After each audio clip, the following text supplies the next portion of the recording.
Time at effort yan daw mga sangkap para mabuo ang pelikulang pinagbibidahan ni Dingdong Dantes at Charo Santos Concho na Only We Know na mapapanood sa sinehan sa June 11. June 11? Wow! Kaya nireveal din ng Kapuso Primetime King na kinakabahan siya makatrabaho si Ma'am Charo for the first time. May unang chika si Aubrey Carampel.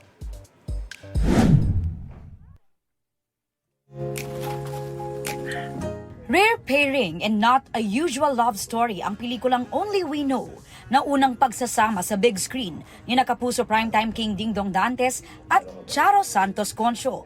7 years in the making daw ang pelikula dahil ang ganito raw pambihirang pagsasama at pagbuo ng magandang kwento takes time and effort. Ito raw ang perfect timing para ipalabas ang unusual love story ni Ryan at Betty, ang mga karakter ni Dingdong at Charo sa movie.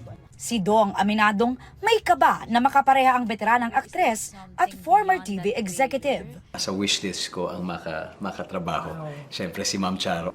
May feeling na parang ito yung greatest audition of my life. Dapat parang kailangan kong pumasa rito kasi bukod sa napakahirap na nung character, napakaganda nung material. Siyempre, I want to give justice to the role. Well, nasa punto naman ako ng buhay that I'm open to experimenting, to new challenges. Nakita ko yung growth niya and maturity niya as an actor. Sabi ng direktor ng pelikula na si Irene Villamor, tailor fit para kina Dong at Charo ang kanilang mga karakter.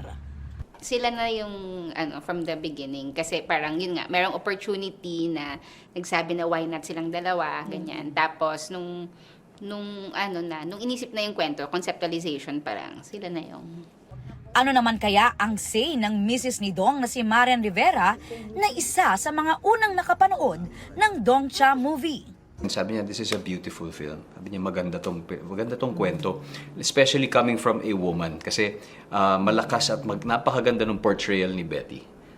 Yung character ni Betty dun sa pelikula. And siguro in some ways, nakarelate siya doon. Hoping naman daw si Charo na makatrabaho rin niya si Marian. First romantic film daw ito ni Charo at may gusto daw sana siyang klaruhin tungkol sa kwento ng pelikula. Definitely, it's not a cougar story.